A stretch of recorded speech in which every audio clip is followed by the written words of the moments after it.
হয়েছে? দেখি তোমার দাদাকে দোকানে পাঠিয়েছি, সব জিনিস ঠিক ঠিক এনেছে কি? এটা কি? দুধ গুঁড়ো, ঠিক আছে। এটা হচ্ছে বেসম, এটা মাথায় মাখার তেল, তেজপাতা, এটা কি এনেছো? মুগ কড়াই।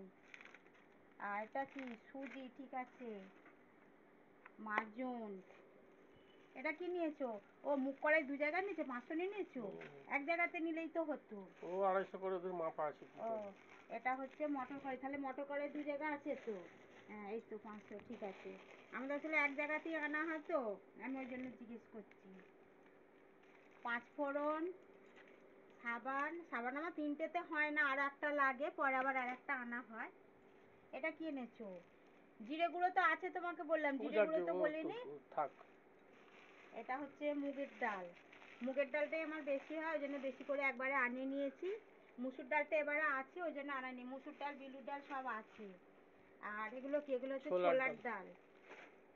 আর বাসন মাজার সাবানটা তো আর একটা নেবে, একটাই হয় না কি আমার? তোমাকে তো বললাম দুটো নিয়ে নিতে। আর এটা কি নিয়েছো? জিরে। আর শুকনো লঙ্কা নাওনি?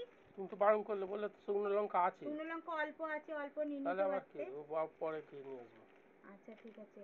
এগুলো আমার এই মাছ কাবারই হয় না, এগুলো আরও লাগে, পরে আবার আনতে হয়। আর বাজার করেও নিয়ে এসছি এখানে। এই দেখো আলু পটল কুটে রেখেছি, ভাবছি আলু পটল, চিংড়ি মাছ এনেছে, চিংড়ি মাছ দিয়ে আলু পটল দিয়ে তরকারি করব। চিংড়ি মাছ একটু বেশি করে এনেছো তো, তাহলে আর একটু কেটে নেবো, একবারে ওবেলার তরকারিটা করে রাখবো। এখানে আমার টিফিনেও হয়ে গেছে, দেখো টিফিনে আজকে করেছি রুটি করেছি। আমার ছোট ছেলে পড়তে গেছে, ও এলে ওকে খেতে দেবো আর ওর বাবাকে খেতে দেবো। এই যে রুটি করেছি। আর বড় ছেলের মুড়ি বের করে রেখেছি, মুড়ি চানাচুর তরকারি দেবো। এই যে তরকারিটা করেছি, আলু আর গাজরের তরকারি করেছি, কাঁচা লঙ্কা দিয়ে চিড়ে, আর এখানে শসা কেটে রেখেছি। আমারও মুড়ি নিয়ে নেবো। আর ছেলে আসুক, ছেলে তো পড়তে গেছে, আর বড় ছেলে ওপরে এখন কম্পিউটারে বসেছে, কখন নামবে কি জানি। ওর হয়তো খাবারটা আমাকে ওপরে দিয়ে আসতে হবে। দেখি আবার দুপুরবেলা ছাড়বো। টাটা।